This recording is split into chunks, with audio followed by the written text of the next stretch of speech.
sengsara Yesus, wafatnya Yesus, dan kebangkitan Yesus ke surga.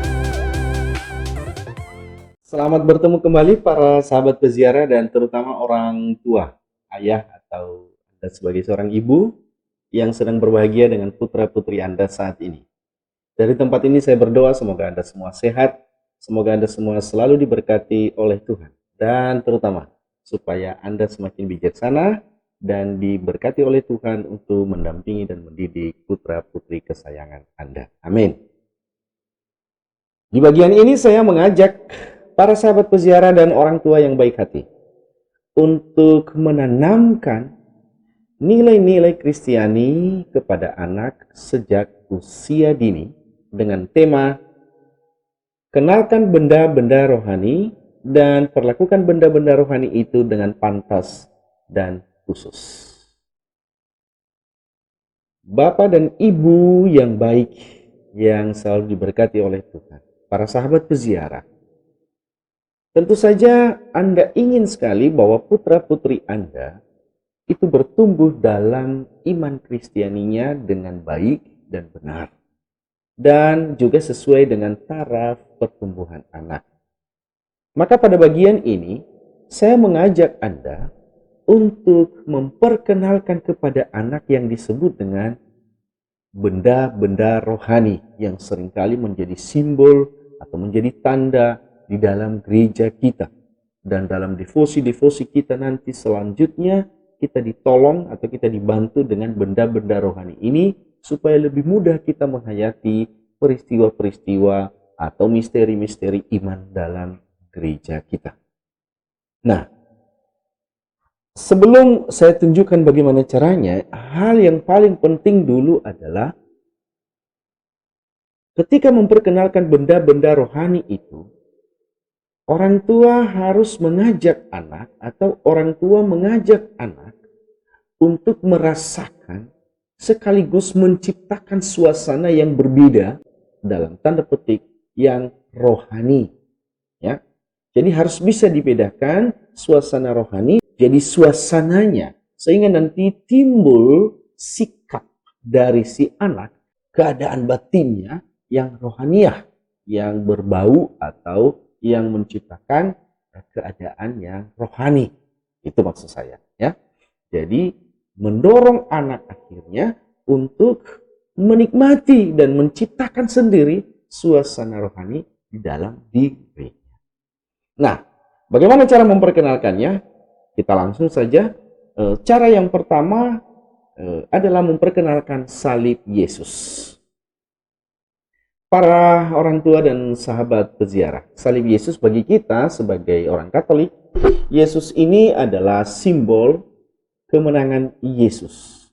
Lalu Yesus yang disalibkan, Yesus yang tergantung di salib adalah menjadi tanda dan sekaligus mengingatkan kita dalam tiga peristiwa, ya, tiga peristiwa yang kita selalu ucapkan pada saat kebangkitan Yesus ke surga.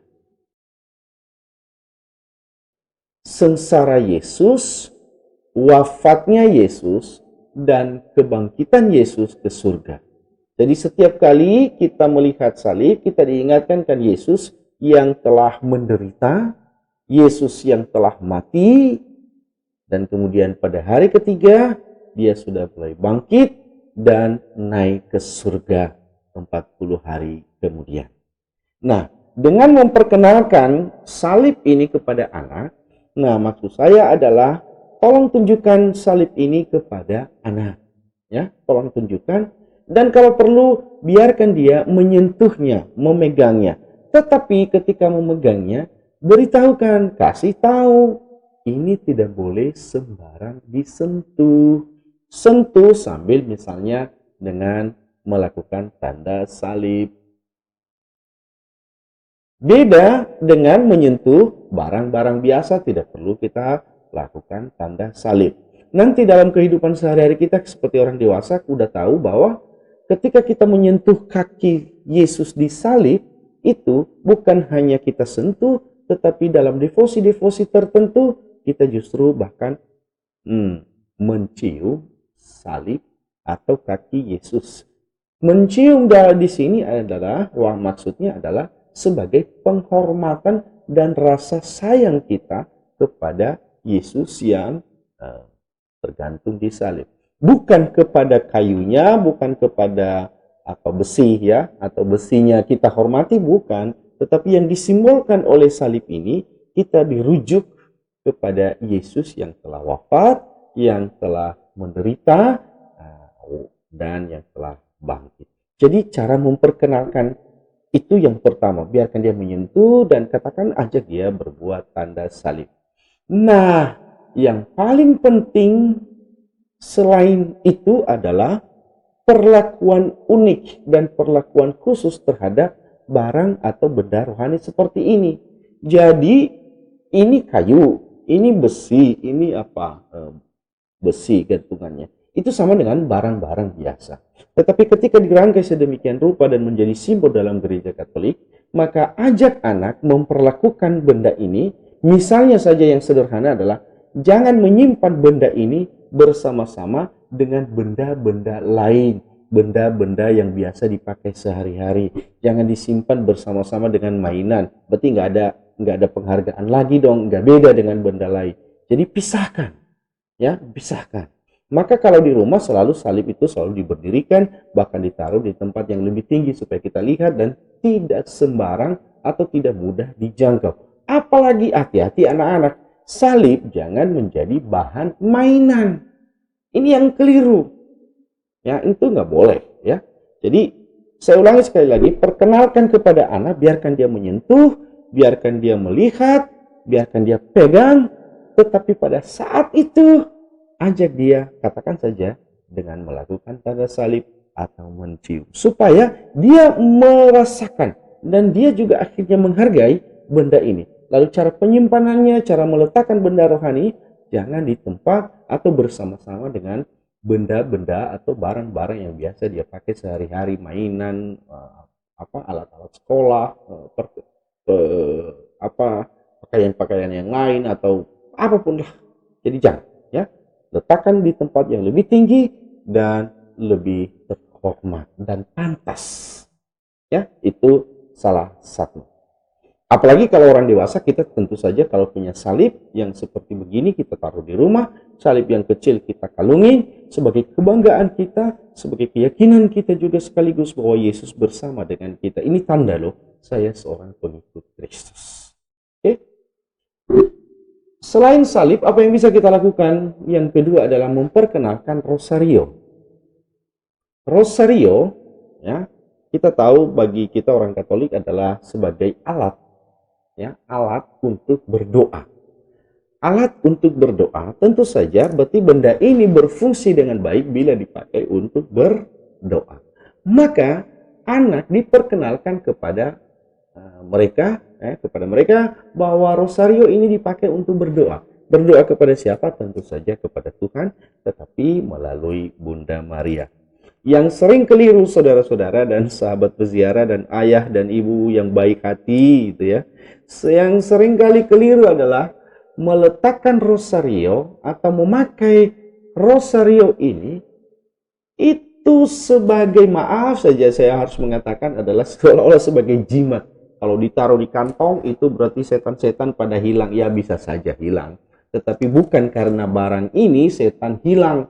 Tetapi karena doa-doa yang dilantunkan melalui rosario ini, maka setan akan takut. Itu benar. Ya. Tetapi banyak orang meletakkan rosario di salib, di kantong tas sekolah anak. Nina bawa rosario. Kenapa? Nanti supaya tidak kena gangguan. Ya bisa saja, tapi berlebihan. Menurut saya itu tidak terlalu pas. Bahwa dia membawa rosario ketika dia pergi ke sekolah, dia bawa rosario ketika dia pergi ke luar kota atau apapun, itu bagus. Tetapi fungsi rosario adalah untuk berdoa. Maka mestinya anak harus bangga memiliki rosario dan memperlakukan rosario juga dengan baik dan pantas untuk berdoa, sehingga itu membantu dia menciptakan suasana rohani dalam diri. Jadi kalau dia bawa rosario, dia kantongi, ditaruh tasnya, atau apa dimanapun, itu mengajak dia untuk selalu atau terus berdoa. Jadi ini salah satu memperkenalkan benda-benda rohani kepada anak-anak. Ya. Nah, praktek yang lain yang keliru juga menurut saya adalah perlakuan terhadap benda-benda rohani ini. Sebelumnya saya mau ngasih tahu dulu bahwa sebaiknya kalau Bapak dan Ibu memiliki rosario, mintalah kepada imam atau kepada para pastor Anda untuk memberkati dulu rosario yang Anda pakai supaya betul-betul menjadi benda rohani. Biasanya pastor akan mericiki dengan air kudus dan memberi tanda salib, ada doa khusus untuk itu dari para imam. Nah, sehingga ketika kita sudah mendapatkan benda rohani kita yang sudah diberkati, betul-betul memang ada suasana yang lain. Dan kita memperlakukan benda rohani itu dengan sungguh-sungguh, dengan istimewa, secara khusus dan pantas. Ya. Nah, sekali lagi, salah satu cara adalah melatih anak menyimpan rosario bukan di tempat sembarangan. Ya, menyimpannya jangan di tempat sembarangan.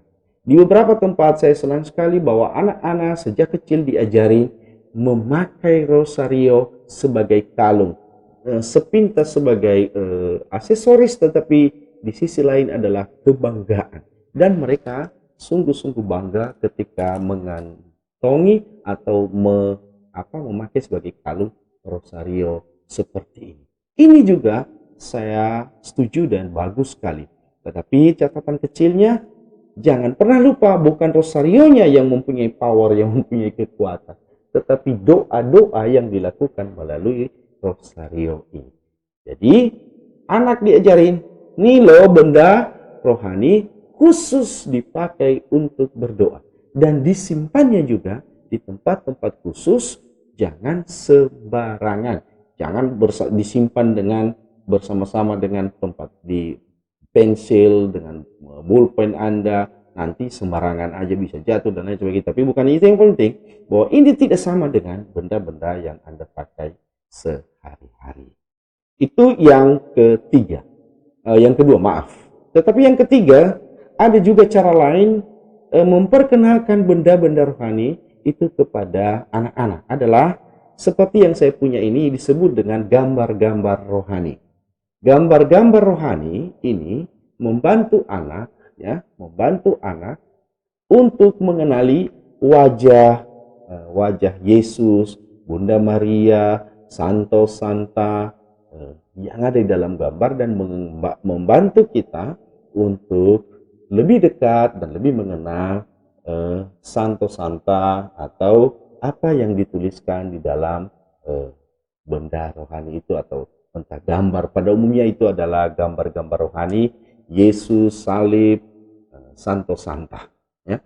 Nah, ini saya senang sekali kalau misalnya ada juga orang tua mempergunakan dan semacam berupa kartu dia memakai itu dan menghadiahkan kepada anak, dengan di belakang misalnya tuliskan sesuatu yang berguna untuk anak. Ya, ini tentu saja ini bagi anak-anak yang sudah mulai besar, ya, yang sudah mulai mengerti, sudah sekolah, ya, bisa dipakai. Ini loh santo pelindungmu siapa? Santa Bernadette atau Santa Teresia atau Santo Gregorius. Nah, ini loh santo pelindungmu, ini bawa supaya kamu kenal, ingat. Apalagi sekarang benda-benda rohani itu atau gambar-gambar rohani itu di belakangnya itu juga selalu ada doa-doa yang menyertai untuk berdoa bersama dengan Santo Santa yang ada di dalam gambar-gambar itu. Nah, kalau anak sudah bukan dijejelin, ya, tapi diperkenalkan sejak awal hal-hal seperti ini, saya yakin sekali anak mulai terbiasa dan mulai juga terbawa dalam suasana rohani yang lebih bagus, sehingga dia lebih mengenal, lebih mencintai, dan lebih hormat juga kepada Tuhan dan tentu saja kekayaan-kekayaan simbol dalam gereja kita. Oke, Bapak dan Ibu dan sahabat peziarah, saya harap Anda semakin tercerahkan untuk mendampingi putra-putri Anda. Kita akan bertemu pada bagian berikutnya. Salam.